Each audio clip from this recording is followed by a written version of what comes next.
Silence was Ayo and Amara Moyo's shield at Eastville High, where their African heritage made them instant targets. Jungle kids, Rourke called them, orchestrating daily torments while his followers recorded every humiliation. They collected, each insult quietly, the monkey sounds, the banana peels, the stage confrontations, storing them away like fuel. No one bothered asking why the twins never reacted, why their posture remained perfect under pressure, or why their movements flowed with unusual grace. No one connected their composed expressions with discipline forged through years of martial arts training. So when Connor cornered them that final day, the crowded hallway fell silent in anticipation of their breaking point. What they witnessed, instead, was the moment two master fighters finally decided that silence had served its purpose, and a small town's darkest secrets began unraveling with a single perfect block. Just before we get back to it, I'd love to know where you're watching from today. And if you're enjoying these stories, make sure you're subscribed because tomorrow's special episode is one you definitely don't want to miss. The early morning sun cast long shadows across Eastville's main street as a weathered Greyhound bus pulled up to the curb. Its brakes squealed in protest, doors hissing open to reveal three figures standing in the stairwell. 17-year-old twins, Ayo and Amara, stepped down onto the sidewalk, followed by their mother, Mama Moyo. The small town of Eastville had never seen anyone quite like them before. "Remember what your father taught you," Mama Moyo whispered, her accent thick but her words clear. "New places bring new challenges." Ayo nodded silently, adjusting the strap of his backpack. His sister Amara stood tall beside him, her chin lifted, slightly higher as she noticed the stares from locals across the street. Their matching dark skin seemed to absorb the morning sunlight, making them glow against the faded backdrop of the small town. "Those new kids from Africa," a woman whispered to her friend as they passed by the town's only diner. She didn't bother lowering her voice. "Wonder what brings them all the way to Eastville." Mama Moyo squeezed both her children's shoulders. "Head up," she reminded them. "Walk proud." The twins had faced transitions before, but somehow, this one felt different. There was something in the air here, a tension, a resistance they could almost taste. Their matching expressions revealed nothing as they collected their luggage and began the walk toward their new home. The next morning arrived too quickly. Eastville High School stood like a fortress against the morning sky, 3 stories of weathered brick and narrow windows that seemed to watch the twins approach. Students clustered in tight groups across the front lawn, conversations halting as Ayo and Amara walked past. "Fresh meat," someone muttered. "What kind of names are those?" "Anyway," another voice added deliberately loud. Inside, the hallway felt endless. Lockers slammed. Laughter echoed. Eyes followed their every move. "You the transfer students?" A heavy-set secretary looked up from her computer, barely making eye contact. "Ayo and Amara." She butchered their names without apology. "It's Ayo and Amara," Amara corrected politely, the cadence of her voice musical despite the tension in her shoulders. The secretary pushed their schedules across the desk. "Whatever. First bell's in 5 minutes." Their first class was biology with Mr. Wilson, a thin man with perpetually fogged glasses and a monotone voice. He paused while taking attendance, staring at their names as though they were written in hieroglyphics. "Ayo Moyo," he called out, squinting at his roster. "Ayo Moyo," Ayo corrected quietly. "Present." The teacher simply grunted and continued. "Amara Moyo." "It's Amara," she said firmly. "Amara." A few students snickered. A blonde girl in the front row rolled her eyes dramatically. "Well, Miss Amara, we don't stand on ceremony with pronunciation here," Mr. Wilson said dismissively. "This is America. You'll get used to it." More laughter rippled through the classroom. Amara's fingers tightened around her pencil, but her expression remained neutral. Beneath the desk, Ayo gently tapped her foot with his, a silent signal. They'd developed years ago, not now, not here. By lunchtime, word had spread through Eastville High about the weird African twins. The cafeteria fell into a hush as they entered, then erupted into pointed whispers. Ayo and Amara found a table in the corner, unpacking containers of home-cooked food Mama Moyo had prepared. Fufu with vegetable stew, the familiar smells bringing a moment of comfort. "What is that?" a girl at the next table asked loudly, wrinkling her nose. "It looks like mashed Play-Doh." Her friend made an exaggerated gagging sound. "Probably some jungle food." A tall boy with carefully styled dark hair pulled out his phone, snapping pictures. "This is definitely going on my story," he laughed. Caption: Wildlife Cafeteria. Amara stared straight ahead, methodically eating her lunch. Ayo did the same, though his eyes scanned the room, cataloging faces, noting exits, assessing potential threats, a habit their father had instilled in them long ago. The tall boy who'd taken the pictures suddenly stood, walking toward their table with exaggerated swagger. His Letterman jacket identified him as someone of importance in this school's hierarchy. A pretty blonde girl followed closely behind him, her expression a perfect mask of disdain. "Hey, new kids," the boy called, out, stopping directly in front of their table. His friend circle watched eagerly. "I'm Connor. This is Jessa. We run things around here." Neither twin responded, continuing to eat. Connor's smile tightened. He reached into his pocket and pulled out a banana peel, tossing it casually onto the floor in front of them. "Oops, dropped something for the jungle kids." Jessa laughed, the sound sharp enough to cut glass. "Love your outfits," she said, eyeing their clothes. "Do they sell those at the zoo gift shop?" The cafeteria erupted in laughter. Someone from another table made monkey noises. Amara's knuckles whitened around her fork. A pulse throbbed in her temple. Ayo noticed immediately, reaching under the table to touch her wrist gently.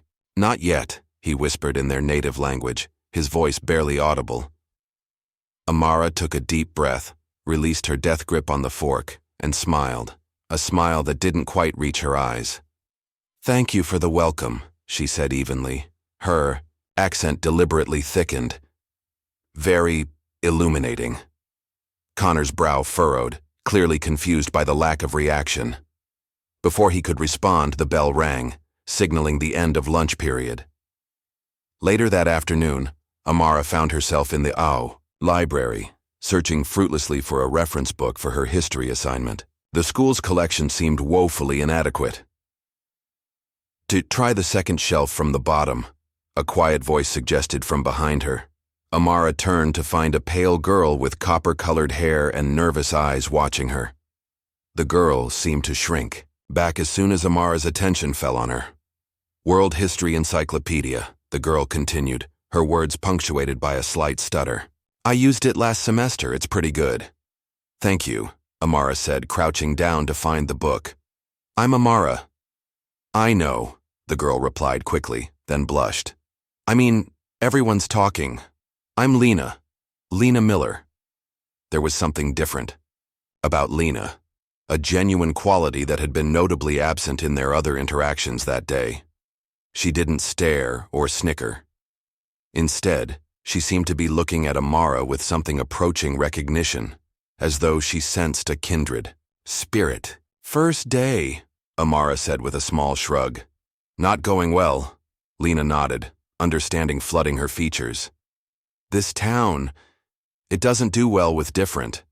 She twisted a strand of hair nervously around her finger. "But there's something about you.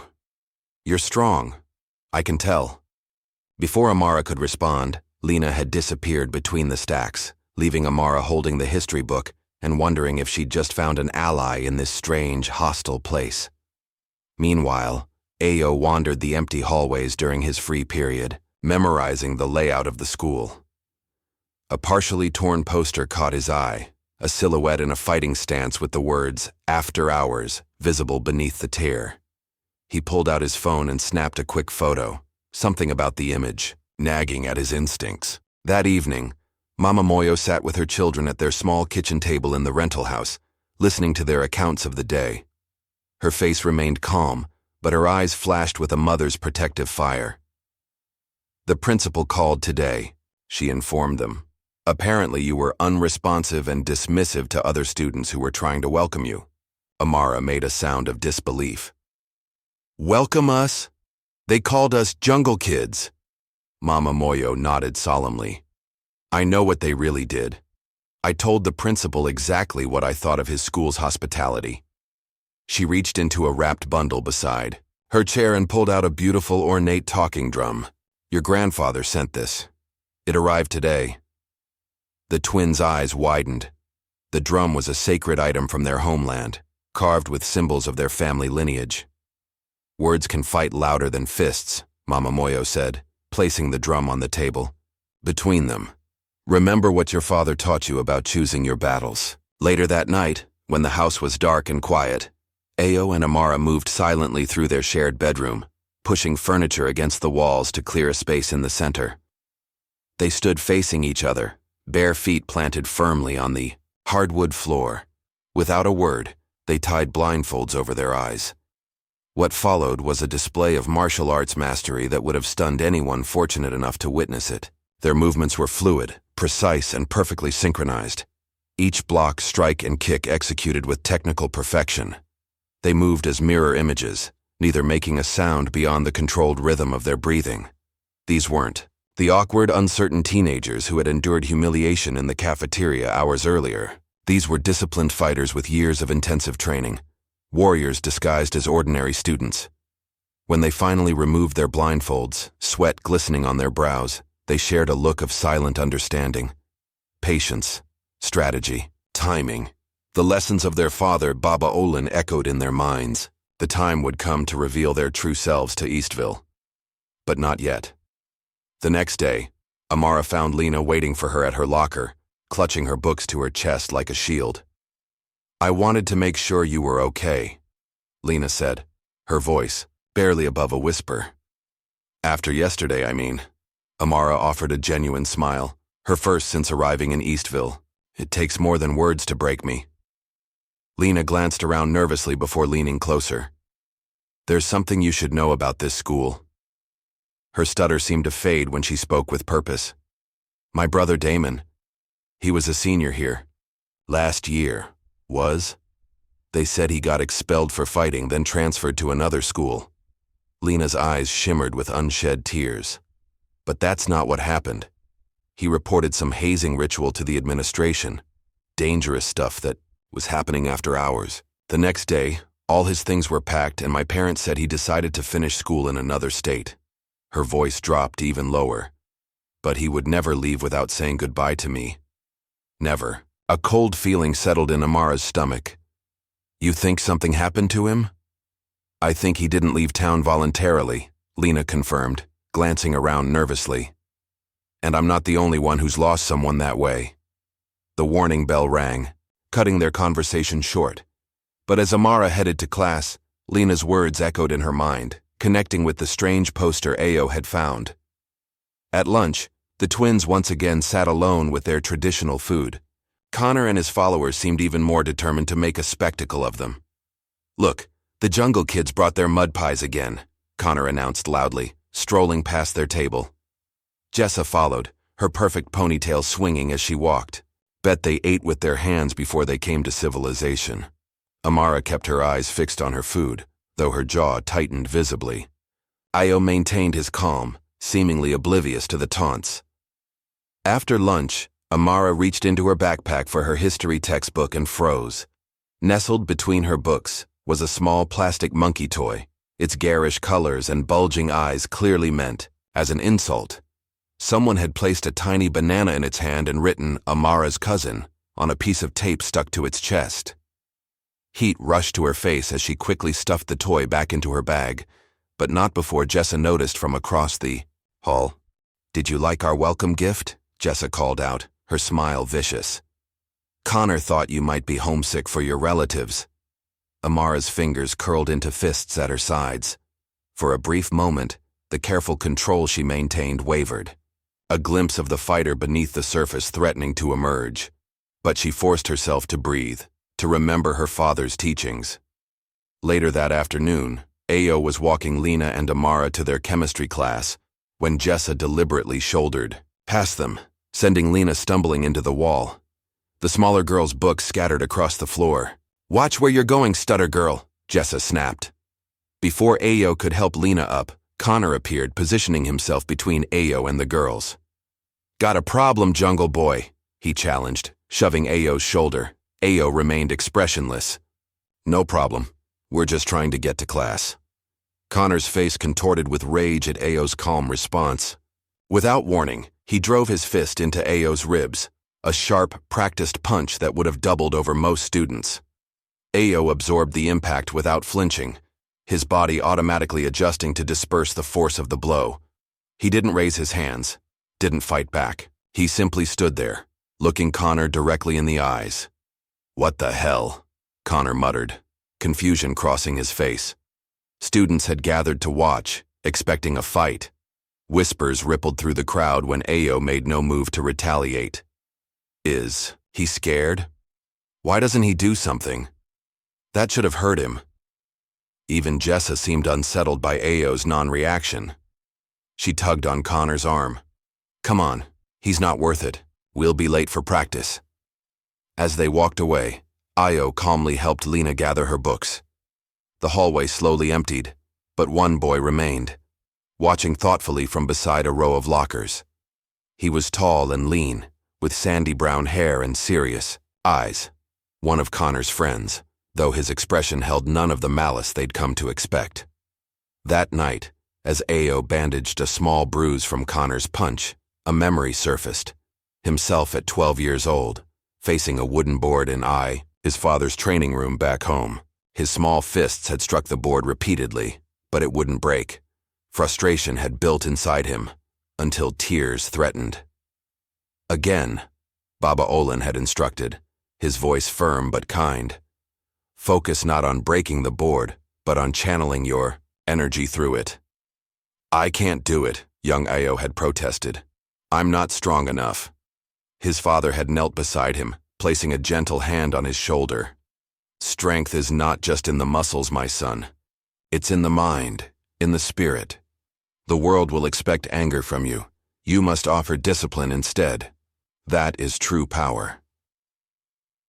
On his 15th attempt, the board had finally snapped cleanly in two, not because Ayo had hit it harder, but because he had hit it right, with focus, with intention, with control.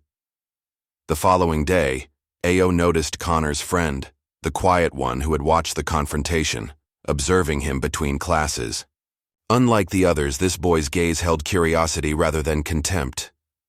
When their eyes met in the hallway, the boy quickly looked away, but not before Ayo caught something like respect in his expression. "That's Tyler Williams," Lena explained when Ayo asked about him at lunch.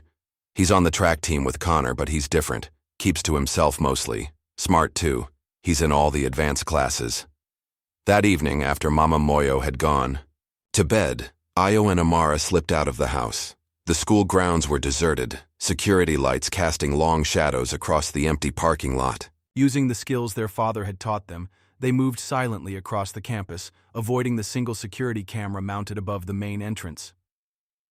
A maintenance door at the back of the gym yielded easily to Amara's lock-picking skills. Another unexpected talent hidden beneath her quiet exterior. Inside, the gymnasium was eerily silent, basketball hoops looming like dark sentinels in the gloom. The poster mentioned, "After Hours." Ayo whispered, scanning the space. "This has to be connected."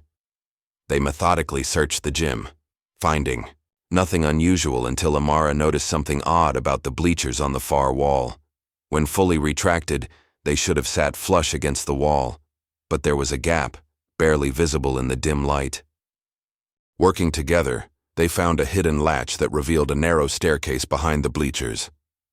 It led down to a basement area that wasn't on any school map they'd seen. The space had been converted into a crude fighting arena, worn mats covering the floor, portable lights mounted on stands, and a whiteboard with a list of initials and match results. Several names were circled with red ink. "This is it," Amara breathed, running her fingers over the whiteboard. DM versus JT, winner JT. Could DM be Damon Miller, Lena's brother? Ayo examined the space with a fighter's eye. This isn't just some amateur fight club. Look at the setup, the organization. Someone with resources is running this. They photographed everything before carefully replacing the equipment exactly as they'd found it. By the time they slipped back through their bedroom window, it was nearly 3 in the morning. The light in the hallway flicked on. "Where have you been?" Mama Moyo stood in their doorway, arms crossed, her expression a mixture of concern and disappointment. There was no point in lying. The twins explained what they'd discovered: the bullying, Lena's missing brother, the underground fighting ring. Mama Moyo listened without interruption, her face growing more troubled with each detail. When they finished, she sat heavily on the edge of Amara's bed.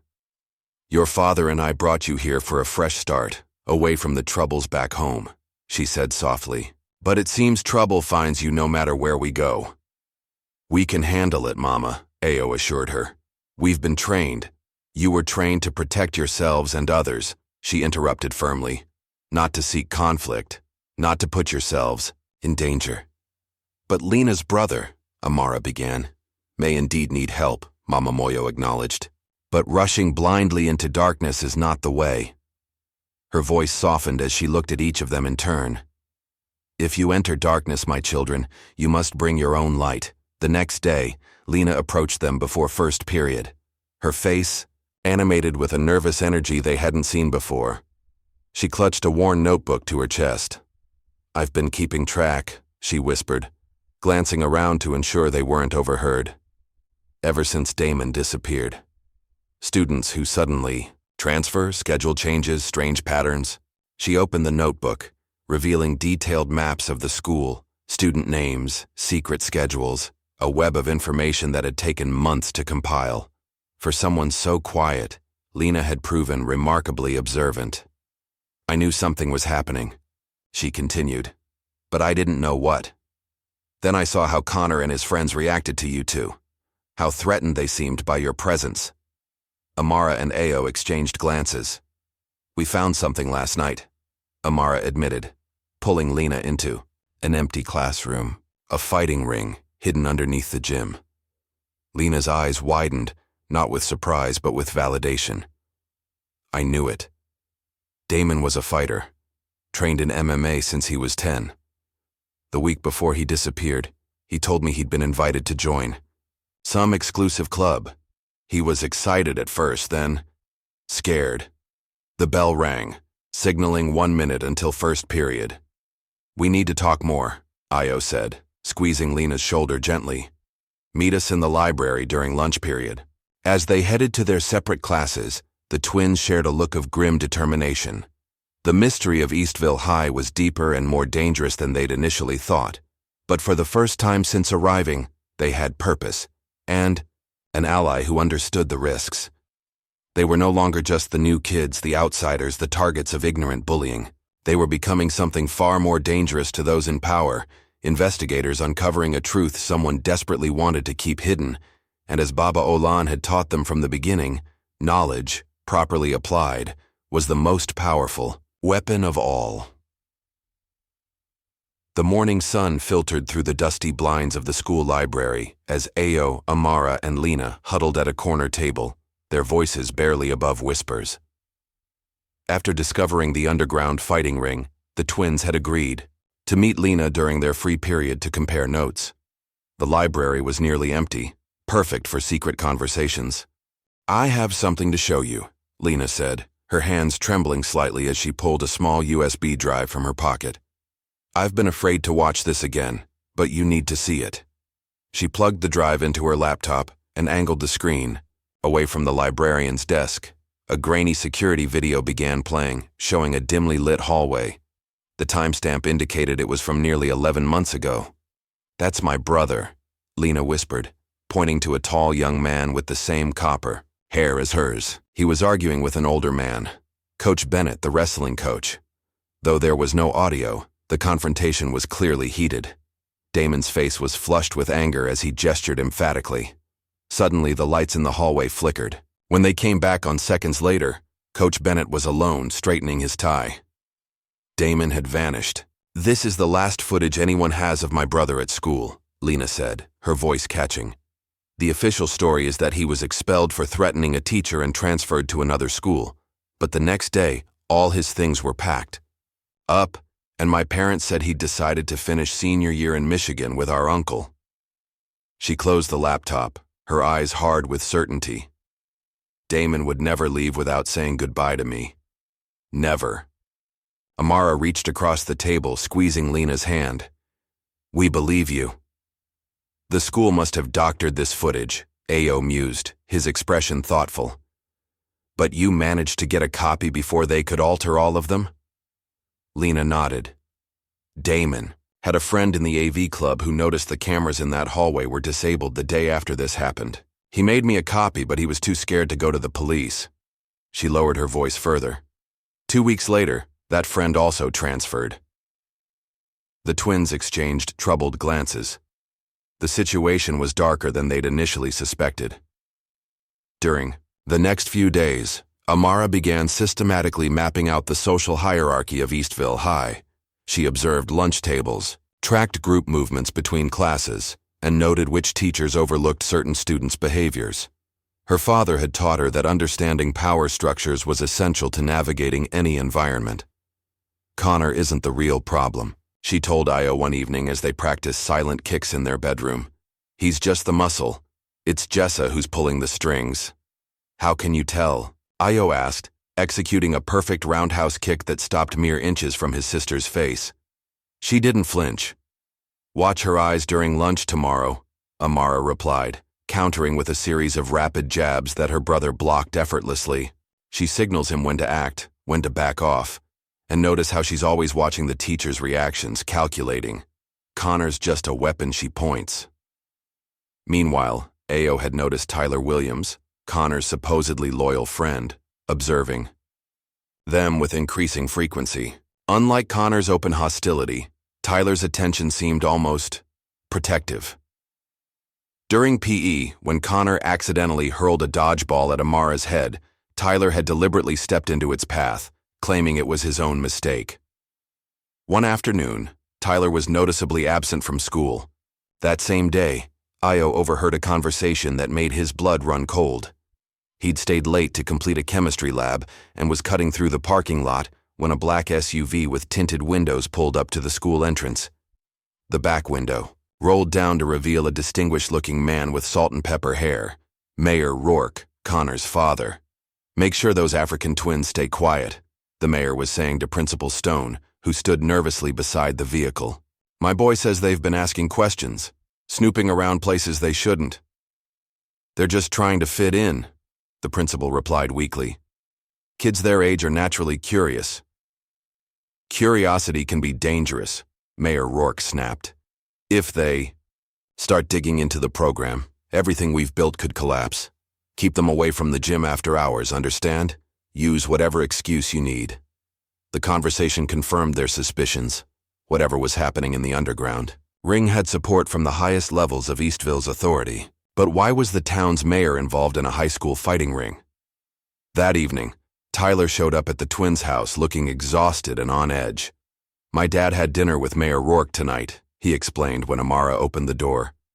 I overheard things you need to know. Mama Moyo invited him in, serving sweet tea while the 3 teenagers sat in the living room. Tyler kept glancing at the windows as if expecting someone to be watching. My family's lived in Eastville for generations, he began, staring into his glass. My father's the town judge. He's always pressured me to be friends with Connor because of the Rourke family's influence. He looked up, his expression pained. I've watched Connor bully kids for years, but lately it's gotten worse. Much worse? The fighting ring, Ayo prompted. Tyler nodded. It started about 2 years ago. Supposedly, it was just an elite training program for the best athletes. Then kids started disappearing. Always the strongest fighters, the ones who asked too many questions, or the ones who won against the wrong people. Like Lena's brother, Amara murmured. Exactly like Damon, Tyler confirmed. He was one of the best fighters they'd ever recruited, but he started questioning the operation. He found out they were drugging some of the fighters to make them more aggressive, more compliant. When he threatened to expose them, he trailed off, his implication clear. But what's the purpose? Mama Moyo asked, her normally serene face clouded with concern. Why risk so much for a high school fighting club? Tyler's voice dropped to a whisper. It's not just a club. They're recording the fights, selling them to private collectors who bet massive amounts of money. And they're recruiting. The best fighters get scholarships that are actually contracts to compete in underground circuits across the country. The next day, Ayo spent his lunch period in the town library, searching archived newspaper articles. In a dusty corner, he discovered a bulletin board labeled Eastville High School transfers, photographs of students who had left suddenly over the past 3 years. He recognized some of the names from the whiteboard in the underground ring. But what chilled him most were the 3 faces marked with small yellow stars. Below them, a handwritten note from a librarian. Missing persons reports filed, no follow-up. These weren't just students who had transferred, they had vanished, and no one in authority seemed concerned. When he showed his findings to Amara and Lena, they began connecting more dots. The fighting ring wasn't just exploiting students, it was potentially trafficking them. Later that week, Ayo opened his locker to find a folded note wedged into the vent. The handwriting was careful, deliberate. "They're watching you. Stay out of the gym after hours." The warning only, strengthened their resolve. That night, Amara decided to take a dangerous step, attending one of the underground fights to gather intelligence. Using makeup techniques their father had taught them for stealth operations, she disguised herself as one of the quiet senior girls who always blended into the background. The fight wasn't held in the school gym this time, but in an abandoned warehouse on the edge of town. Amara slipped in with a group of students, keeping her head down and her body language submissive, just another spectator excited for the show.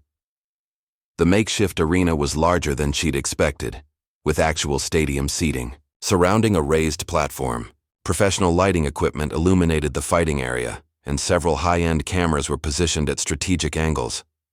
This was no amateur operation. Mayor Rourke himself presided over the event from a special section, surrounded by men in expensive suits who were clearly not from Eastville. Money changed hands openly as fighters were announced. The main event featured a masked fighter known only as the Ghost versus a muscular senior Amara recognized from the wrestling team. The Ghost moved with unnatural precision, effective but oddly mechanical, as if following programming rather than instinct. During one exchange near her section, the fighter's sleeve rode up, revealing a distinctive tattoo on his forearm. 3 interlocking triangles. Amara's heart raced. She'd seen that design before, in a photo on Lena's desk of her brother, Damon. The Ghost wasn't just another fighter, he was Damon Miller, supposedly halfway across the country but actually fighting right here in Eastville, his movements suggesting he was under some kind of control. As the school week progressed, Connor's behavior toward the twins grew increasingly hostile. He seemed to be watching Ayo with particular intensity, as if trying to solve a puzzle. "You're not what you seem," he cornered Ayo one day after gym class, his voice low and threatening. "Nobody takes a hit like you did and doesn't flinch. Nobody." Ayo maintained his calm facade. "Maybe I just have a high pain tolerance. Or maybe you're hiding something," Connor hissed. "I'm going to figure you out, Jungle Boy. And then I'm going to break you in front of everyone." Connor's growing obsession was becoming dangerous. In the cafeteria, he loudly announced to his soul circle that he could take down that African kid with one hand tied behind my back, his voice carrying deliberately to where Ayo sat. "He's trying to provoke you," Amara warned her brother as they walked home that afternoon. "He wants you to show your skills so he can report back to his father." "I know," Ayo replied quietly. "But how long can we keep pretending? If Damon is being used like a fighting machine, others probably are too. We can't just watch it happen." For the first time since arriving in Eastville, the twins found themselves at odds. Amara wanted to take action immediately, to expose the fighting ring, find evidence of the mayor's involvement, and rescue Damon. Ayo counseled patience, believing they needed more information before risking direct confrontation. Their disagreement came to a head that evening in their bedroom, voices rising until Lena, who had been helping with their research, had to step between them. "Fighting each other is exactly what they want," she reminded them, her stutter completely gone when she spoke with conviction. "We need to be smarter than that." As they calmed down, Mama Moyo appeared in the doorway, a knowing sadness in her eyes. She carried their grandfather's talking drum, placing it gently on Ayo's desk. "The ancestors speak louder when silence becomes dangerous," she said softly. "Your father would say it's time to listen." That night, as Eastville slept, the twins sat facing each other with the drum between them. They didn't play it. They didn't need to. Its mere presence served as a reminder of who they were, where they came from, and the wisdom of generations that flowed through their veins. Tomorrow would bring new challenges, but tonight they found their center again, together, as they had always been. Morning dawned with a social media firestorm. Someone had created a fake screenshot of direct messages supposedly sent from Amara to Connor, making it appear she was begging him not to hurt her brother. The messages portrayed her as terrified and submissive, reinforcing every stereotype the bullies had tried to pin on them. By first period, everyone at Eastville High had seen the fabricated conversation. Students pointed and whispered as the twins walked through the halls. "Pathetic," one football player sneered as Amara passed. "Begging for mercy already." Amara maintained her composure, though inside she was seething. Ayo walked beside her, his expression revealing nothing but his eyes constantly scanning, assessing the shifting social dynamics around them. The fake messages had accomplished their goal, isolating the twins even further while building Connor's reputation as someone to be feared. The tension built throughout the morning until lunchtime, when Connor decided to escalate the situation. He approached their table, Jessa and several others flanking him like a royal entourage. "Got any more messages for me, Jungle Girl?" Connor asked loudly, ensuring everyone in the cafeteria could hear. "Maybe you'd like to beg in person this time." Amara kept eating, not looking up. Connor leaned closer. "Your brother's just as pathetic as you are. All that silent treatment. I bet he screams like a little bitch when I finally—" What happened? Next occurred so quickly that even Ayo didn't have time to intervene. Amara's hand shot out, connecting with Connor's face in a perfect open-palmed slap. The sound echoed through the suddenly silent cafeteria.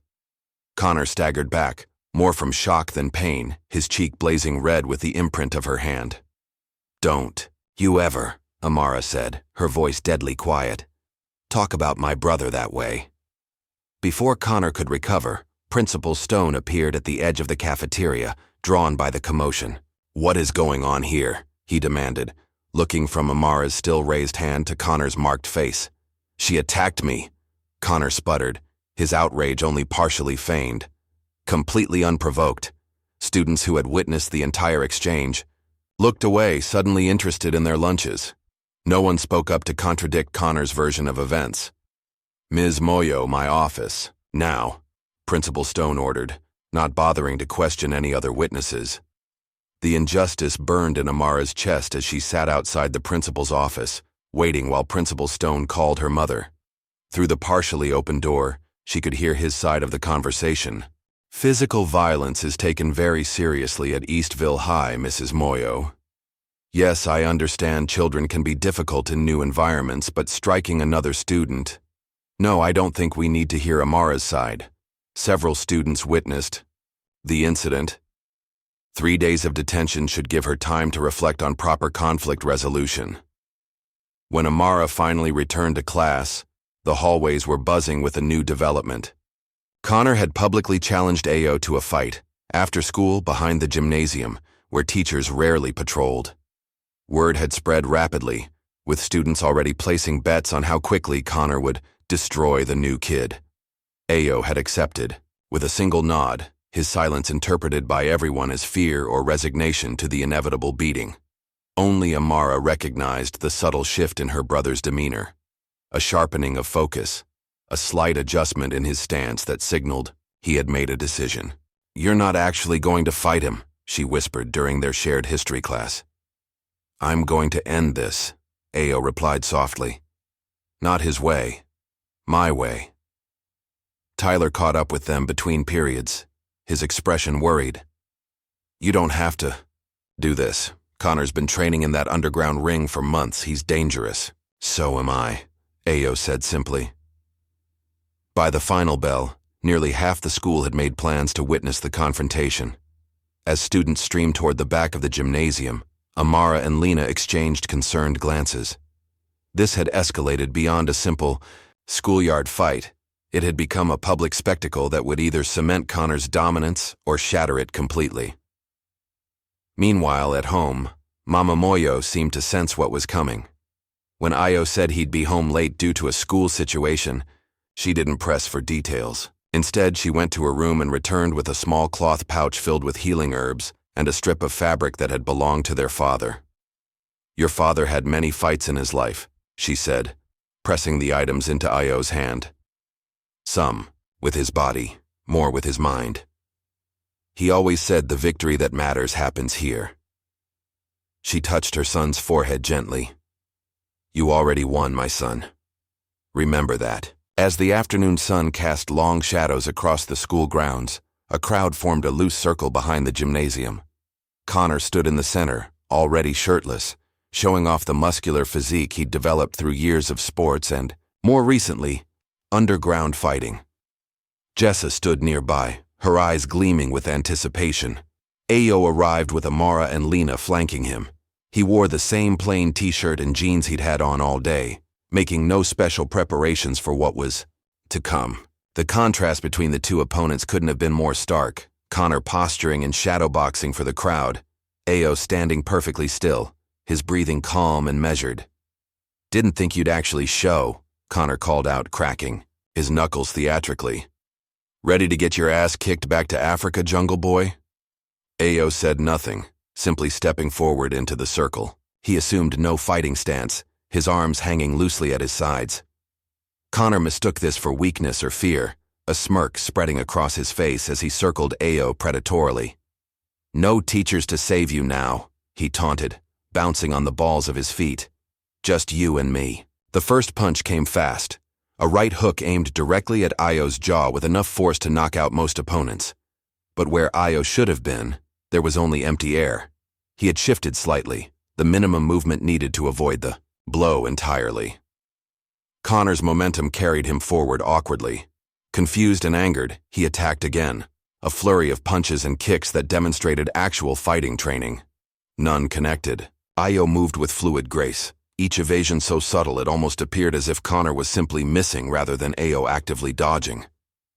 The crowd grew quiet, the expected beatdown transforming into something they didn't understand.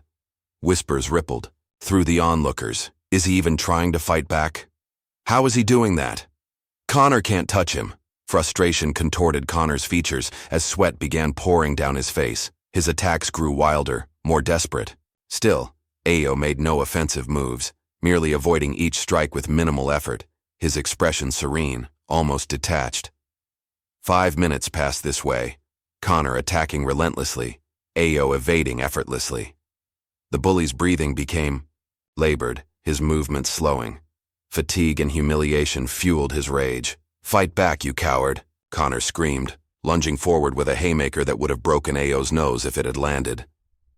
In one smooth motion, Ayo caught Connor's fist mid-air, stopping it completely. The collective gasp from the crowd was audible. For the first time since the confrontation began, Ayo spoke. "You've already lost," he said quietly, holding Connor's fist firmly but without apparent effort. "Not because I'm stronger. Because you fight from hatred, and hatred always exhausts itself." Then, still holding Connor's fist, Ayo bowed slightly, a gesture of respect from martial arts tradition, before releasing the bully's hand and simply walking away. The silence that followed was absolute. Connor stood frozen, his arm still extended, face flushed with a complex mixture of rage, confusion, and the dawning realization that he had been completely outclassed by someone who hadn't even thrown a punch. "That's it?" Jessa's voice shattered, the silence, her practiced confidence cracking. "You're just walking away?" Ayo didn't respond, continuing toward his sister and Lena without looking back. Someone in the crowd had been recording the entire encounter. By evening, the video had spread throughout Eastville High's social networks. Comments exploded across platforms. "Did you see how fast he moved? Connor couldn't land a single hit. Who is this guy? The kid who doesn't hit back." This new nickname spread rapidly, transforming Ayo from an object of ridicule to one of fascination overnight. Connor's humiliation was complete, his carefully constructed image as Eastville's apex predator shattered by someone who hadn't even deemed him worth fighting. The power dynamics that had ruled the school for years shifted precariously in the aftermath. That night, Connor's rage found no outlet, no release. He barricaded himself in an empty classroom, overturning desks and smashing equipment in blind fury. When Jessa found him, he was breathing heavily, surrounded by destruction. "This isn't part of the plan," she hissed, glancing nervously at the damage. "You're supposed to be in control." "He humiliated me," Connor snarled. "Everyone saw it. Those twins are ruining everything." "Your father won't be pleased," Jessa warned. "We were supposed to keep them intimidated, not turn them into celebrities." Connor's eyes darkened. "My father said to handle it, so I'm handling it, my way." The threat hung in the air between them, ominous and undefined. Later that evening, as the twins shared the events of the day with Mama Moyo over dinner, she listened with pride tinged with concern. "You acted with honor today," she told Ayo, squeezing his hand. "Your father would be proud, but remember, those who lose power rarely surrender it gracefully. Be vigilant." Her warning proved prophetic. Shortly after midnight, the sound of breaking glass shattered the quiet of their home. Ayo was instantly alert, moving silently to Amara's bed to wake her. They communicated without words, using hand signals their father had taught them years ago. Intruders. Multiple. Downstairs, Amara nodded, slipping from her bed like a shadow. Together they moved to their bedroom door, listening intently. Heavy footsteps moved through the living room below, at least 3 people making no effort to conceal their presence. A sharp cry from Mama Moyo's room spurred them into action. They raced down the hallway to find 2 masked men dragging their mother from her bed. A third stood in the doorway, keeping watch. What followed was unlike the controlled display Ayo had shown at school. The twins moved with lethal precision, their years of training unleashed at full force. Amara delivered a perfectly executed kick to the kidney of the man holding her mother, causing him to release his grip and crumple to the floor. Ayo simultaneously struck the second intruder with a series of rapid blows to nerve centers that left him temporarily paralyzed. The third man turned to flee, but found Amara blocking his path. He swung a heavy flashlight at her head. She ducked under the arc of his swing and swept his legs from under him, sending him crashing to the floor. All 3 intruders managed to scramble to their feet and escape through the front door, leaving behind a single ski mask and the distinct impression that they hadn't expected their victims to fight back so effectively. As they secured the broken window and called the police, Mama Moyo sat shaking on the edge of her bed, clutching her arm, where she'd been roughly handled. A bruise was already forming on her temple where she'd been pushed against the wall. The responding officers took statements, but seemed strangely reluctant to pursue the case aggressively. "Probably just local kids causing trouble," one officer suggested, despite the twins' insistence that these were grown men who had targeted them specifically. After the police left, Mama Moyo applied healing herbs to her bruises while the twins secured the house as best they could. In the kitchen, Amara's hands trembled slightly as she made tea, not from fear, but from barely contained fury. "They came into our home," she said, her voice dangerously quiet. "They put their hands on Mama." Ayo shared her anger, but his expression remained controlled. This wasn't random. This was a message from Connor, or more likely his father. They stayed together in the living room for the remainder of the night, taking turns keeping watch. As dawn broke, Amara took her brother's hand, their fingers interlocking as they had countless times throughout their lives. "No more holding back," she said firmly. "We tried it their way. We stayed quiet, didn't make waves. And they came for Mama anyway." Ayo looked into his sister's eyes, seeing his own resolve mirrored there. After a moment, he nodded. "You're right. It's time we fight back. With strategy." The patience they had maintained since arriving in Eastville had served its purpose. It had given them time to understand the terrain, identify their enemies, and find allies. Now, that patience had reached its natural end. The twins would no longer hide who they truly were. Rain drummed steadily against the rusted metal roof, creating a rhythmic backdrop that matched the twins' movements. Abandoned for nearly a decade, the old Patterson warehouse on the outskirts of Eastville had become their sanctuary. Here, miles from prying eyes, Ayo and Amara could finally unleash the full extent of their training. 3 days had passed since the break-in at their home. 3 days since they'd made the decision to stop hiding. 3 days of careful planning, gathering allies and preparing for what was to come. Again, Ayo instructed, circling his sister as she executed a complex sequence of strikes against a makeshift training dummy. Faster this time. Remember what Baba taught us. Unpredictability is your shield. Amara nodded, sweat glistening on her forehead despite the cool air. She repeated the sequence, her movements so quick they blurred, in the dim light filtering through the warehouse's grimy windows.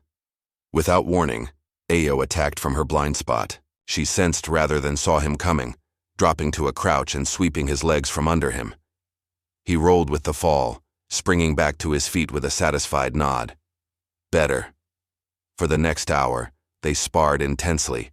Blindfolded kicks, silent kata drills, endurance exercises that pushed their bodies to the limit. This wasn't the restrained practice they'd confined themselves to in their bedroom. This was training with purpose and controlled fury, each movement honed to protect themselves and those they cared about. As the sun began to set, casting long shadows across the warehouse floor, they heard the crunch of gravel outside. Both instantly froze, moving silently to defensive positions on either side of the main entrance. The heavy door creaked open, and Lena stepped inside, clutching her notebook and a backpack. "Just me," she called out, knowing better than to surprise them.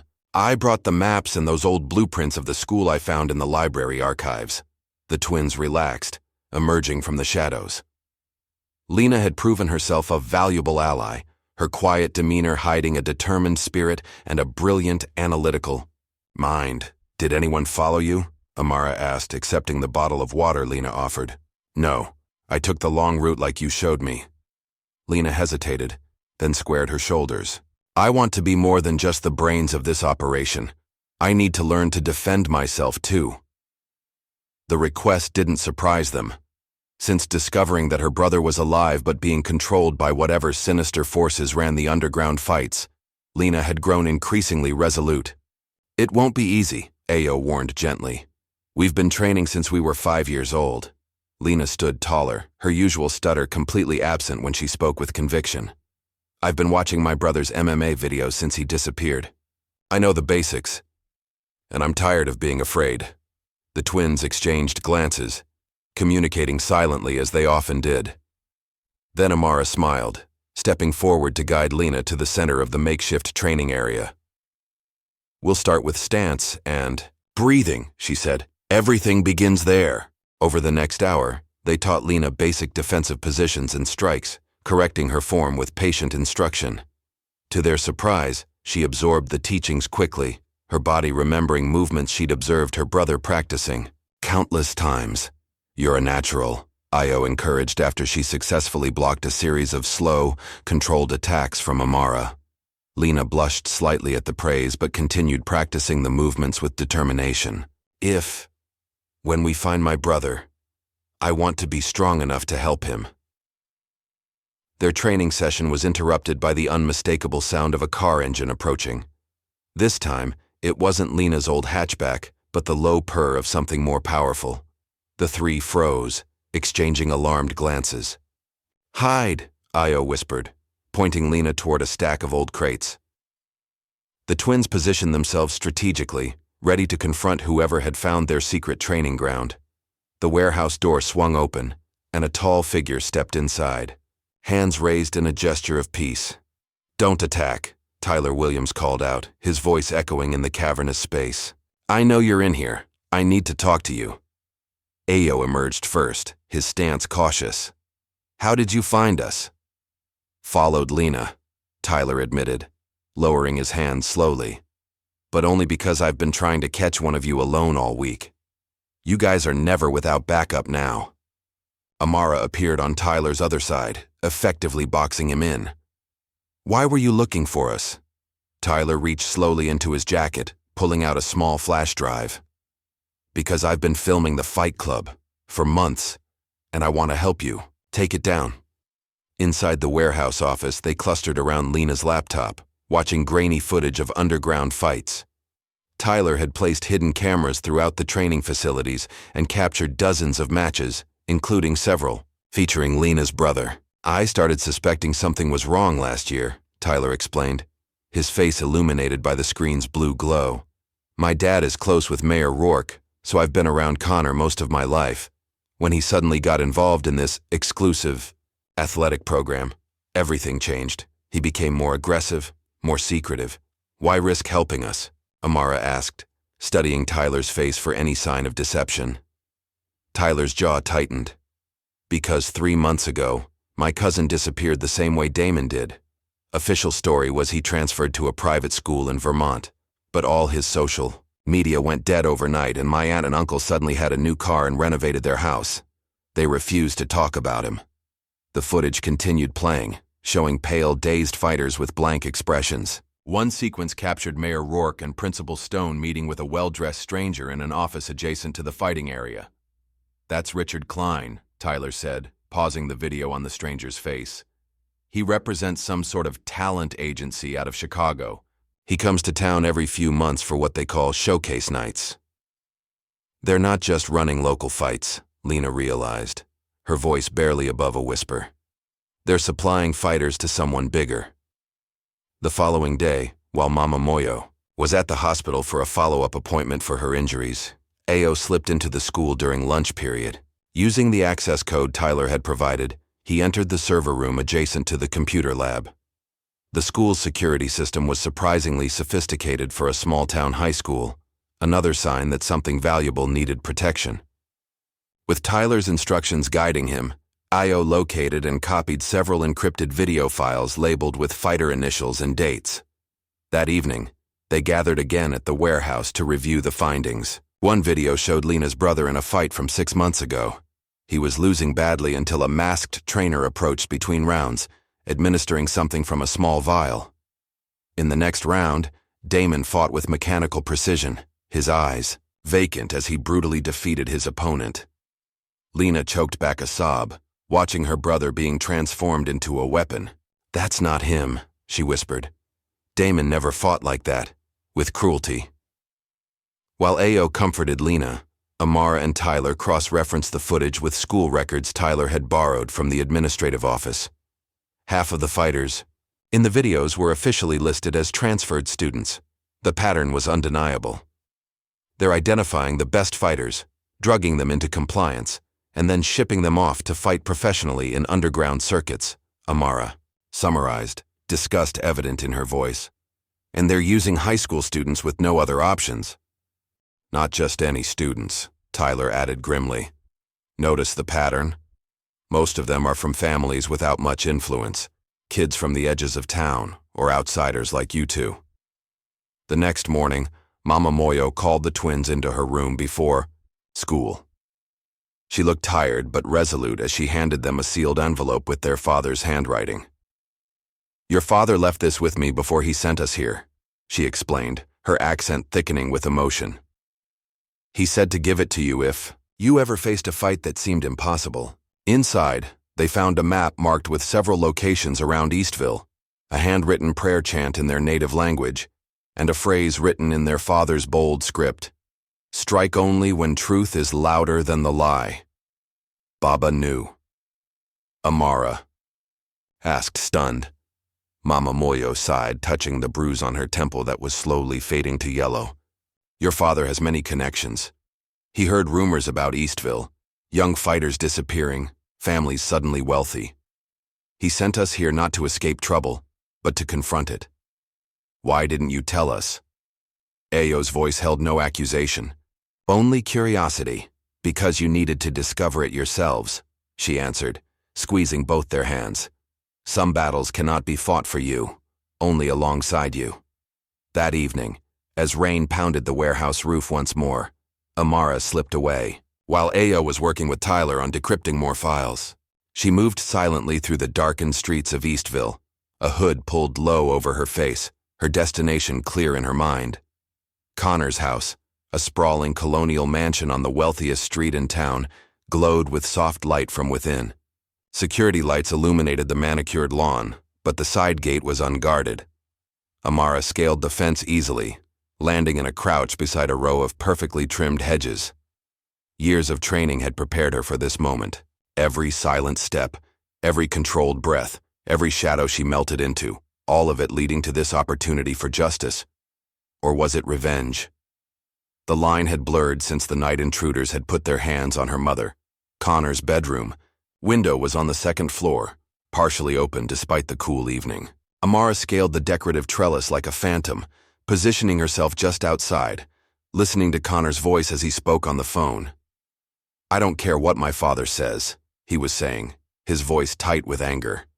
"Those twins have made everything complicated. I'm handling it my way tomorrow." Amara's fingers tightened on the windowsill.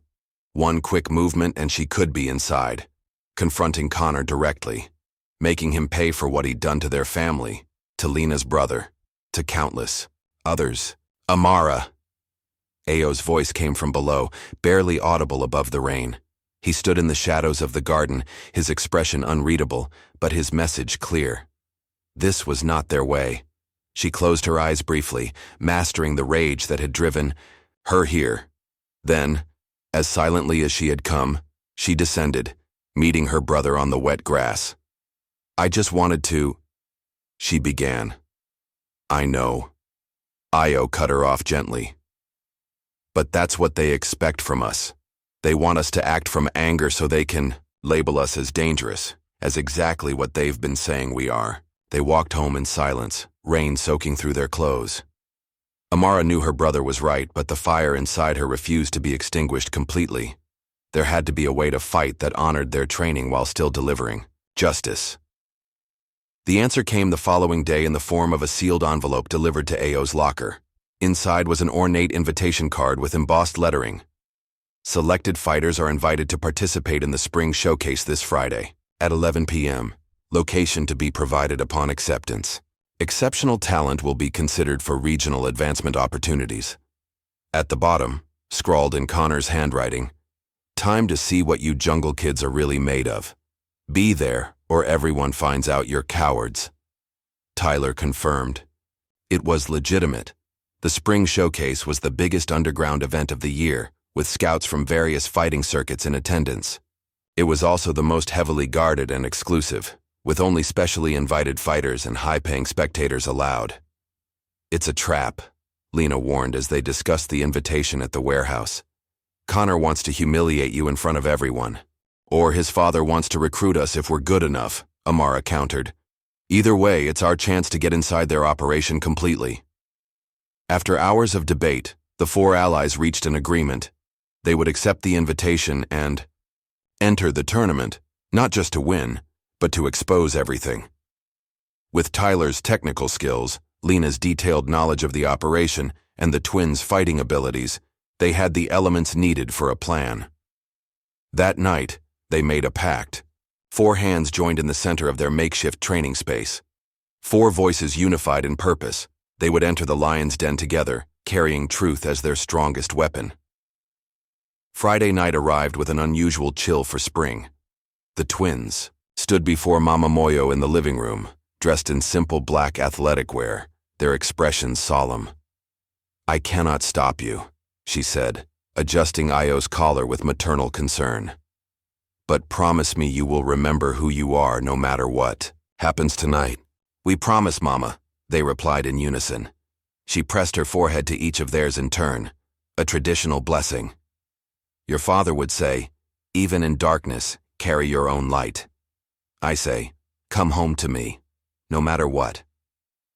The location for the spring showcase turned out to be a massive abandoned steel mill on the outskirts of town, transformed for the evening into a high-tech fighting arena. Luxury cars lined the makeshift parking area, and security guards with earpieces checked invitations at the entrance.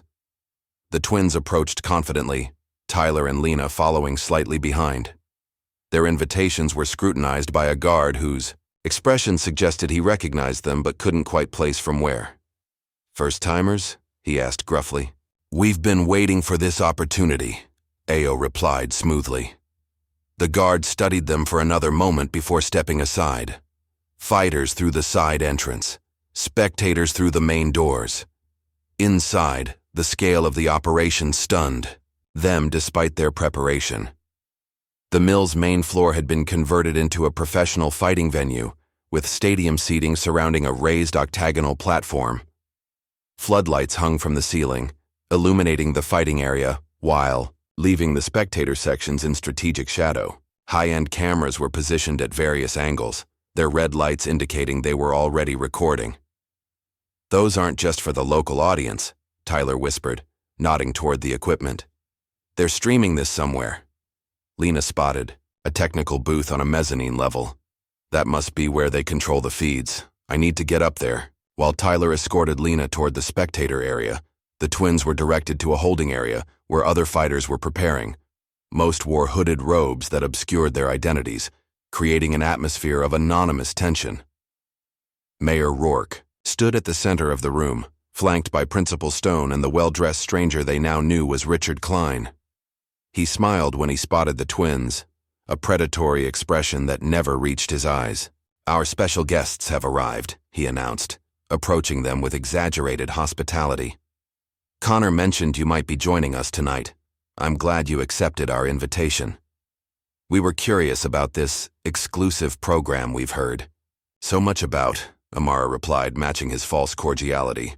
"And now you're here to experience it firsthand."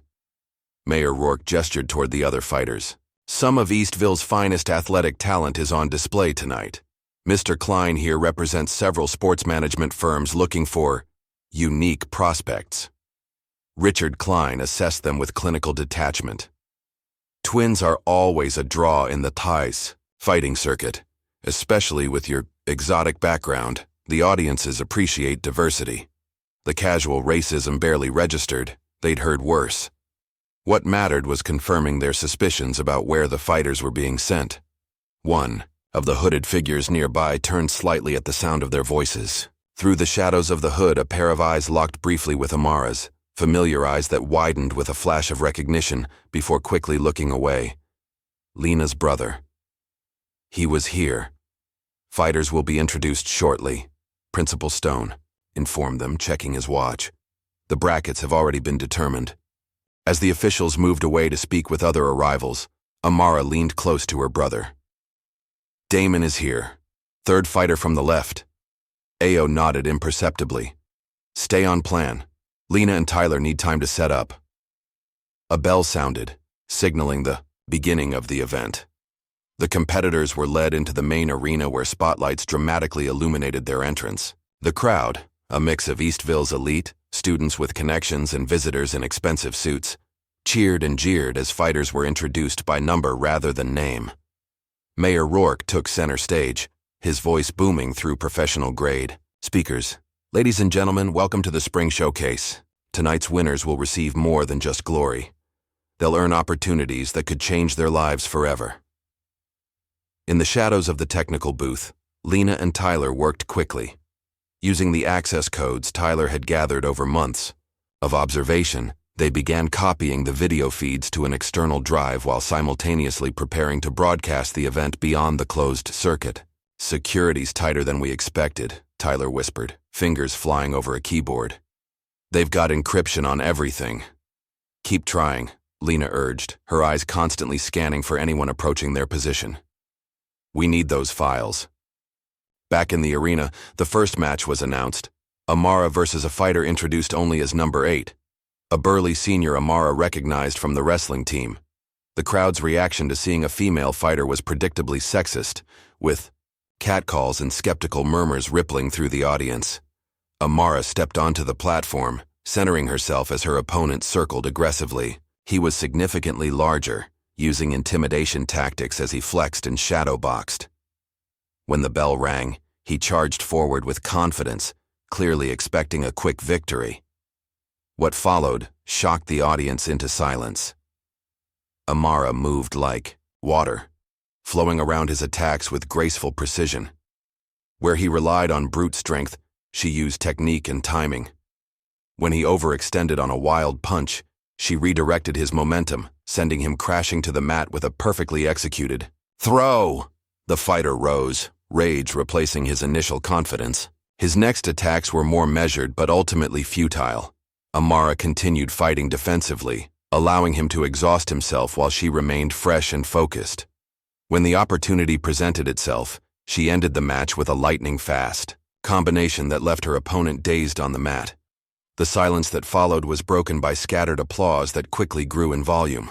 Amara bowed respectfully to her defeated opponent before walking calmly back to the fighter's area, her expression revealing nothing of the triumph she felt inside. Next came Ayo's match against a fighter known as the Beast, a reputation apparently earned through brutal efficiency. He had ended his last 3 matches in under 30 seconds, leaving opponents unconscious or injured. As Ayo took his position, he noticed Connor and Jessa watching intently from a reserved section. Connor's expression was a mixture of anticipation and malice, clearly hoping to see Ayo humiliated or hurt. The Beast lived up to his name, attacking with frightening speed and power the moment the match began. But where others had crumbled under the onslaught, Ayo seemed to anticipate every move, neutralizing attacks through superior positioning and technique rather than matching force with force. "Fight back!" someone yelled from the crowd as Ayo continued his defensive strategy. After nearly 2 minutes of frustrating his opponent, Ayo finally saw his opportunity. The Beast, growing desperate, left a momentary opening.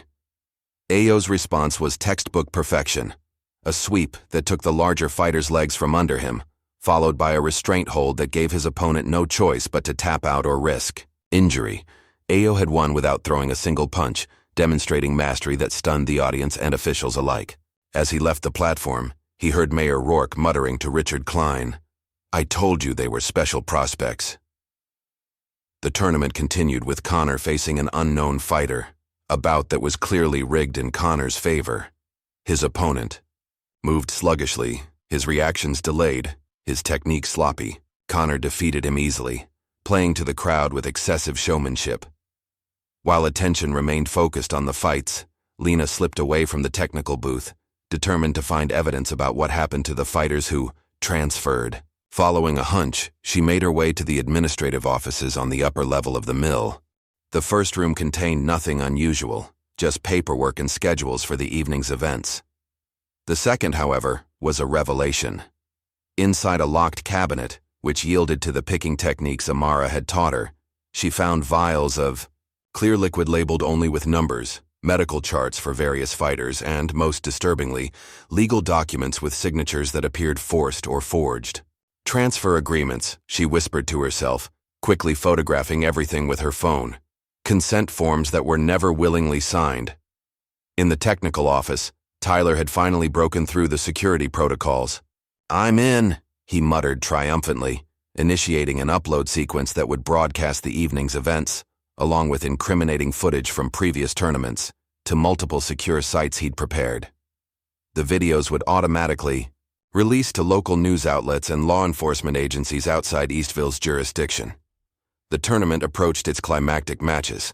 According to the bracket displayed on large screens around the arena, Amara would face fighter number 5 in the semifinals, the hooded competitor she had identified as Lena's brother. As they entered the ring, Amara could see the vacant expression in Damon's eyes more clearly. Whatever control they had over him was in full effect tonight. He moved mechanically, his naturally fluid fighting style replaced by something robotic and cold. When the match began, Amara fought defensively, watching Damon's technique closely for any sign of the person beneath the programming. She called out to him between exchanges using his name, mentioning Lena, anything to break through whatever was controlling him. "Damon, Lena is here. She's been looking for you for almost a year." For a moment, his attacks faltered. Something flickered. In his eyes, confusion, recognition, pain. Then it was gone, replaced by the blank stare as he pressed forward with renewed aggression. Amara changed tactics, incorporating movements and patterns from traditional fighting forms their father had taught them, techniques designed to harmonize energies rather than oppose them. As they moved across the platform in what almost resembled a dance, she began softly chanting in her native language, the prayer her father had included in his letter. "What is she doing?" Mayor Rourke demanded from ringside. This isn't a cultural exhibition. But something extraordinary was happening in the ring. Damon's movements began to sync with Amara's, his body responding to the rhythm of the chant despite his conscious mind remaining locked away. The mechanical quality of his fighting softened, replaced by something more natural, more human. When their eyes met again, there was a spark of awareness. Amara seized the moment, whispering, "Your sister needs you to come back, Damon." His entire body seemed to shudder, the drug's hold weakened by the combination of familiar movement patterns and emotional connection. Tears welled in his eyes as recognition dawned. "Lena," he whispered, before collapsing to his knees, overwhelmed by the sudden return of his consciousness after months of chemical suppression. The audience murmured in confusion. This wasn't the spectacular combat they'd expected. Mayor Rourke signaled frantically to security personnel, who began moving toward the ring. At that moment, alarms blared throughout the facility. Red emergency lights began flashing as the building's security system detected Tyler's unauthorized access and data transmission. "We've been compromised," Principal Stone shouted, rushing toward the technical booth. "Shut it down! Shut everything down!" Mayor Rourke grabbed a microphone. "Ladies and gentlemen, we're experiencing technical difficulties. Please remain seated while our staff resolves the issue." But it was too late. On screens throughout the arena, footage began playing, not of the current matches, but of previous tournaments, interspersed with clips of young fighters being drugged, Mayor Rourke making deals with Richard Klein, and forged documents being prepared. Chaos erupted as spectators realized what they were witnessing. Some rushed for the exits while others stayed, transfixed by the evidence of corruption unfolding before them. "Lock the exits," Mayor Rourke commanded. "No one leaves until we find who's responsible." Security guards moved to secure the building, effectively trapping everyone inside. Ayo and Amara exchanged glances across the arena. The situation had escalated beyond their original plan. Now it wasn't just about exposure. It was about survival. Connor, enraged by the disruption and the twins' obvious involvement, climbed onto the platform. "You!" he shouted, pointing at Ayo. "This ends now. No rules, no referees, just you and me." The crowd, despite the chaos, responded to the challenge with renewed attention. A circle formed around the platform as Connor stripped off his shirt, revealing a physique clearly enhanced by more than just natural training. His eyes had the same slightly glazed quality they'd noticed in Damon and other fighters. "He's using their drugs," Amara realized, helping Damon to a safer position at the edge of the crowd. Ayo stepped forward to meet Connor in the center of the platform. This time, there would be no walking away, no passive resistance. The truth needed to be revealed completely, including the reality of who the twins really were. "Let's finish this," Ayo agreed, his voice carrying across the suddenly hushed arena. The circle of light surrounding them seemed to isolate their confrontation from the larger chaos unfolding throughout the building, creating a moment of focused intensity amid the breakdown of the entire operation. The final confrontation was about to begin.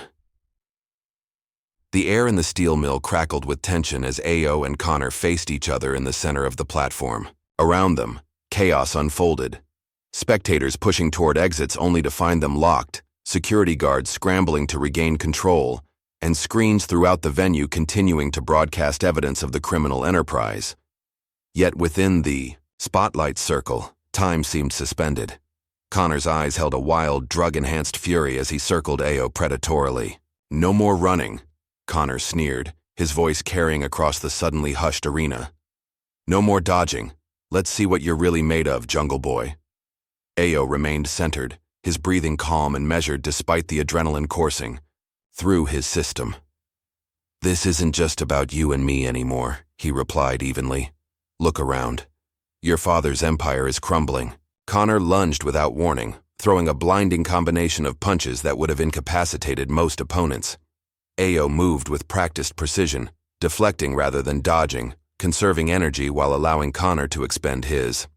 "Stand still and fight!" Connor screamed, frustration building as his attacks failed to land with full force.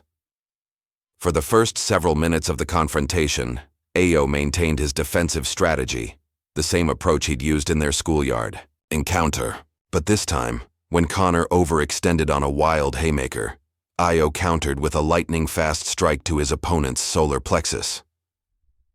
The crowd gasped. This was not the passive resistance they'd witnessed before. This was something else entirely. Controlled, precise, devastating. Connor staggered back, shock registering on his face as he struggled to breathe. When he recovered, rage replaced surprise. He charged forward, all technique abandoned in favor of brute force. "You're dead!" What followed was unlike anything the underground fighting ring had ever witnessed. Connor attacked with drug-fueled strength and speed, throwing illegal strikes, attempting to gouge eyes and target joints, fighting with the desperation of someone who knew his world was collapsing. Ayo met this fury not with matching aggression, but with surgical precision. Each of Connor's wild attacks was answered with a calculated counter that inflicted maximum effect with minimal force, the fighting philosophy his father had instilled in both twins since childhood. As Connor began to tire, Ayo seized a moment, when the crowd's attention was fully focused on their battle. With his opponent temporarily off balance, he stepped back and addressed the spectators directly, his voice carrying with unexpected authority. "You used fists to prove power," he called out, circling Connor with calm confidence. "I'll use mine to show purpose." In a fluid sequence too fast for untrained eyes to follow, Ayo executed a combination that ended with Connor sprawled unconscious on the mat. Ayo stood over his fallen opponent, breathing steadily despite the exertion. "This is not victory," he said to the stunned onlookers. "This is awakening." Across the arena, Amara was helping Damon to his feet when 3 security guards approached, batons drawn. Without hesitation, she shifted to a protective stance. "Stay back," she warned, her voice steady. The lead guard lunged forward. What happened next seemed to unfold in slow motion for those watching. Amara moved like quicksilver, disarming the first guard with a twist of his wrist that sent his baton clattering across the floor. The second guard rushed her from behind, but Damon, though still shaky, intercepted him with a tackle that spoke of muscle memory overriding his drugged state. The third guard hesitated, then raised his hands in surrender. "I'm just doing my job, lady." "Your job included kidnapping teenagers?" Amara challenged, not lowering her guard. Throughout the facility, similar confrontations erupted as security personnel attempted to regain control. But the dynamics had shifted dramatically. Students who had been mere spectators began actively resisting, many recording everything on their phones, others helping to barricade doors from the inside to prevent more security from entering. Most surprising was the transformation of several of Connor's former friends. Tyler had emerged from the technical booth to find himself surrounded by guards, only to be unexpectedly rescued by members of the track team who had witnessed the video evidence. "I've known something was wrong for months," explained one senior, helping Tyler slip through a service corridor. "My cousin was one of the fighters who transferred last year." In the control room overlooking the main arena, Mayor Rourke watched in disbelief as his carefully constructed operation disintegrated. Screens showed the incriminating footage being mirrored across multiple social media platforms despite his technical team's frantic efforts to shut down the feeds. "Damage control!" He barked into his phone, pacing frantically. "Call Judge Williams. Call Chief Peterson. This needs to be contained." But even as he issued commands, he could see the futility of his efforts. Dozens of phones throughout the arena were live streaming the events. Parents were being called. The exposure had reached critical mass. Meanwhile, Lena had made her way to the smaller secondary gym where she knew from her investigation that records were kept. Finding the door locked, she remembered Amara's lockpicking lesson from days earlier. With shaking hands, she managed to manipulate the simple lock. Inside, she found what she had been searching for: student files, medical records, and most crucially, recordings of Principal Stone threatening and bribing parents to cooperate with their children's transfers. Armed with this evidence, she slipped back toward the main arena, narrowly avoiding security patrols along the way. In a stroke of improvised brilliance, she connected her phone to the projection system in a classroom overlooking the training floor and began playing the recordings for a group of trapped students. "That's my brother's medical chart," she declared, her stutter completely gone as righteous anger replaced fear. They've been drugging him for 10 months to keep him compliant, while they forced him to fight for profit. The students began recording and streaming this new evidence immediately, the story spreading exponentially beyond the walls of the steel mill. Back on the main floor, Amara had climbed to the announcer's platform, commandeering the microphone. System. Her voice rang through the facility, cutting through the chaos. "We were called Jungle Kids," she declared, her words measured and powerful. "Tonight we walked through fire and danced." She surveyed the crowd, meeting eyes that had once looked at her with contempt, but now showed something closer to awe. This stops now. The exploitation, the fighting for others' entertainment, the trafficking of young people for profit. Several adults in expensive suits, Richard Klein's associates, tried to push toward an emergency exit, but found their path blocked by a line of wrestlers and football players who had clearly switched sides. Nobody leaves until the real police arrive, one linebacker announced, arms crossed over his massive chest. As if summoned by these words, sirens wailed in the distance, growing steadily louder. But they weren't the local police that Mayor Rourke controlled. These were state troopers and FBI agents, responding to the evidence that had been streaming from the facility for the past 30 minutes. Mayor Rourke smashed computer equipment in a futile attempt to destroy evidence, but it was too late. The truth had escaped containment. When law enforcement breached the main doors, they found hundreds of witnesses eager to provide statements about what they had seen. Through the chaos of arrests and testimony, the twins moved quietly, helping Damon and other drugged fighters to medical personnel who had arrived with the authorities. Their mission accomplished, they had no desire to remain at the center of attention. "We should go," Ayo murmured to his sister as reporters began flooding into the facility. Amara nodded, taking one last look at the scene.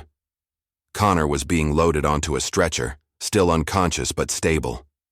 Principal Stone sat handcuffed beside a police cruiser, his face ashen.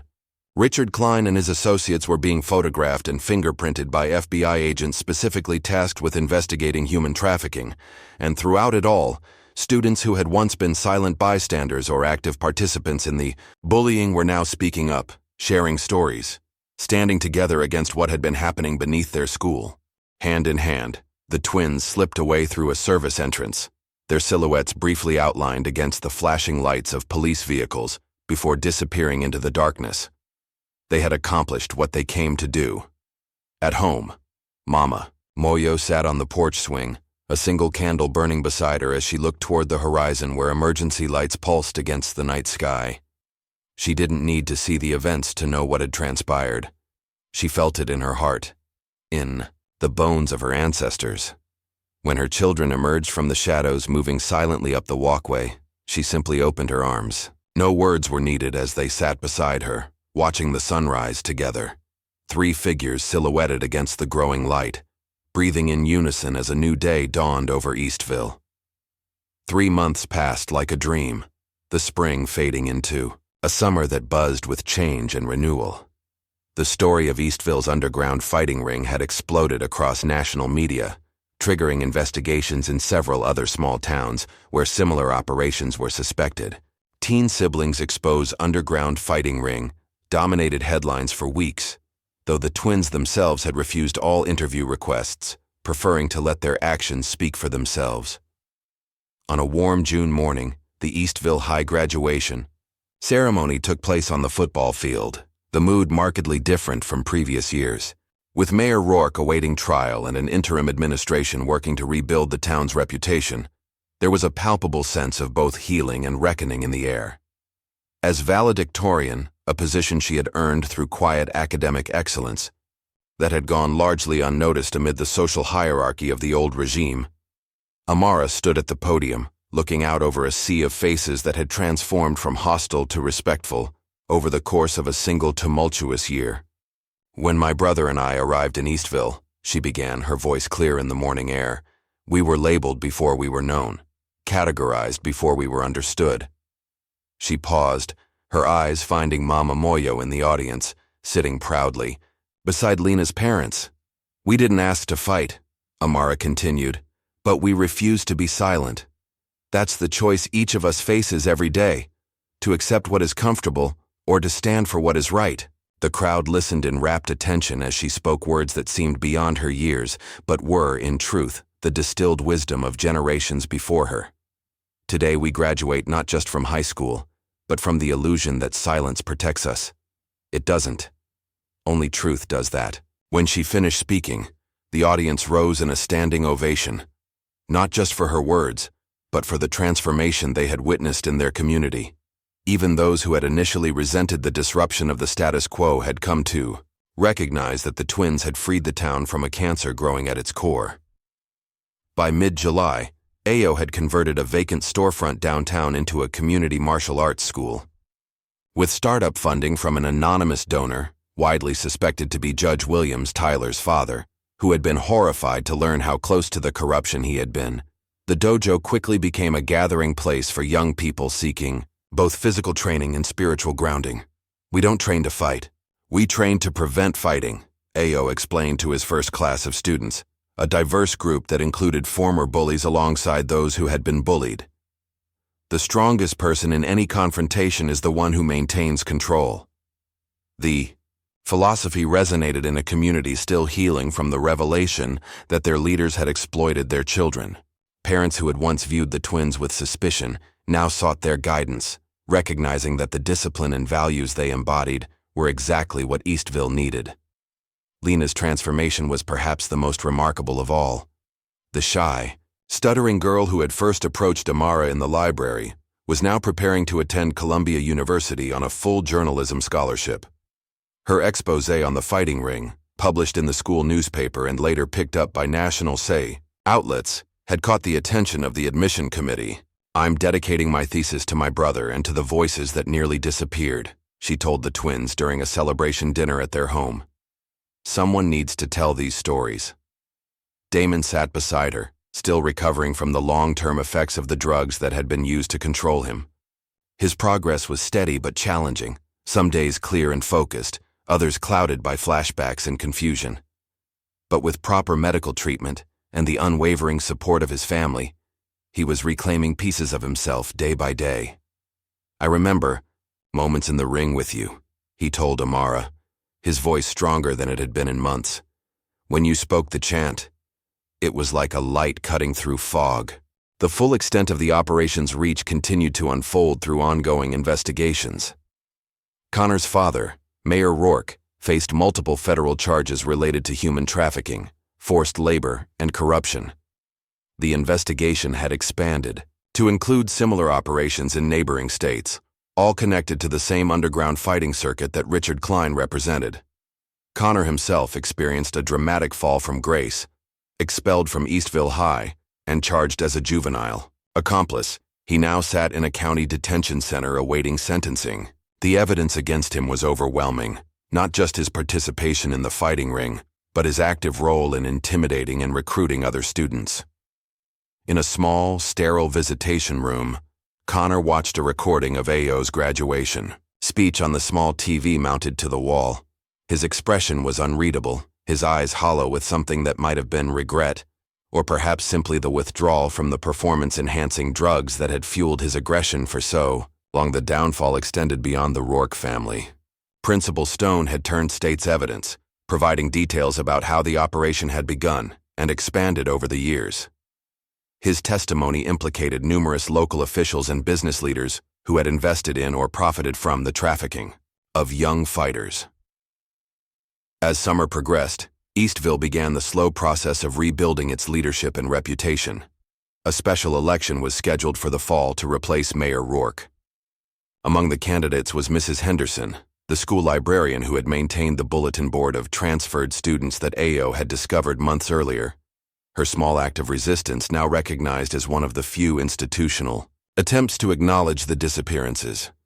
For Mama Moyo, the vindication of her children's actions brought both pride and purpose. Drawing on her extensive knowledge of traditional healing practices, she opened a cultural center in a small house near the town square. There, she offered classes in meditation, herbal medicine, and the wisdom traditions of her homeland. "In my country," she explained to a group of curious townspeople during an open house, "we believe that healing happens in community, not in isolation. The drum calls us together so that we might remember who we are. The talking drum that had once sat quietly in the twins' bedroom now occupied a place of honor in the center's main room. Children and adults alike were drawn to its presence, asking questions about its origins and meaning, eager to understand the culture that had produced such extraordinary young people. Tyler, whose secret documentation had provided the evidence needed to bring down the fighting ring, found his own path forward. Initially ostracized by those who saw him as a traitor to his social class, he eventually earned respect for his courage in standing against corruption despite personal risk. Courage, he told a group of middle schoolers during a community forum, on bullying, is switching sides when it matters, even when it costs you something. He had decided to defer college for a year, instead working as Ayo's assistant instructor at the dojo. The experience of teaching younger children the principles of respect and discipline was healing the damage done by years of complicity in Connor's bullying regime. As August approached, new students began arriving at Ayo's dojo daily, some seeking self-defense skills, others drawn by the philosophy he taught. The diversity of faces was striking, former enemies training side by side, children of privilege working alongside those from Eastville's most neglected neighborhoods. "Why did you open this place here?" asked a newcomer, a boy who had once laughed at Connor's banana peel joke during the twins' first week at school. "After everything that happened, you could have just left." Ayo considered the question thoughtfully as he adjusted the boy's stance. "Leaving doesn't change things," he replied. "Staying and building something new, that's how transformation happens." The dojo had become more than just a martial arts school. It was a symbol of what Eastville could become, a community where strength meant protection rather than exploitation, where discipline channeled energy toward growth rather than destruction. On the last evening of summer, as golden light bathed the town in a warm glow, Ayo and Amara met at the abandoned warehouse where they had trained in secret months earlier. The space held memories of fear and determination, of plans made and risks taken. "Should we keep it?" Amara asked, running her hand along a wall where they had mounted makeshift training equipment.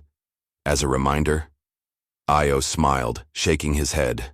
"We don't need reminders of the fight. We need spaces for what comes after." They had discussed converting the warehouse into an expansion of their community programs, perhaps a center for arts and athletics, where young people could explore their talents without the pressure of competition. The plans were still taking shape, but the intention was clear: to build rather than merely oppose. As twilight deepened around them, the twins moved to the center of the warehouse floor. Without words, they assumed their training positions, facing each other as they had countless times throughout their lives. They donned blindfolds, a training technique their father had taught them to sharpen awareness beyond visual cues. What followed was not the tense, determined practice of months earlier, when they were preparing for confrontation. This was something more joyful, a dance of harmony and balance, each movement flowing into the next with natural grace. Their synchronized kata demonstrated years of training, yes, but also the deeper connection that had sustained them through every challenge. They moved as mirror images, yet each maintained their distinct essence: Amara's fierce precision, Ayo's grounded power. When they finally removed their blindfolds, perspiration glistening on their brows, they looked at each other, and for the first time in months laughed with pure, unburdened delight. The sound echoed through the empty warehouse, transforming the space just as they had transformed Eastville, not by force, but by authentic presence. Outside, the first stars appeared in the darkening sky as they walked home together, their shadows stretching long behind them. The path ahead was not without challenges. There would always be new battles, new tests of their principles, but they walked with the confidence of those who had discovered their purpose and the courage to live it fully.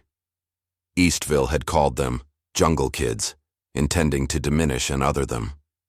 Instead, the twins had shown the town what true strength looked like: not dominance over others, but mastery of oneself; not inflicting pain, but healing it; not silencing truth, but amplifying it until it could no longer be ignored.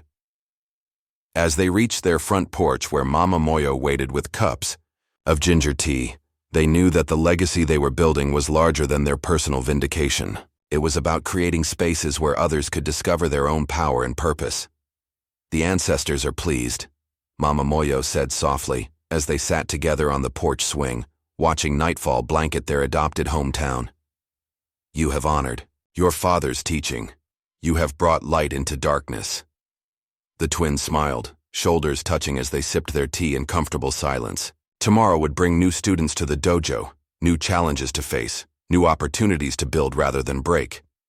But tonight, in this moment of quiet connection, they were simply Ayo and Amara, brother and sister, fighters and healers, exactly who they were meant to be.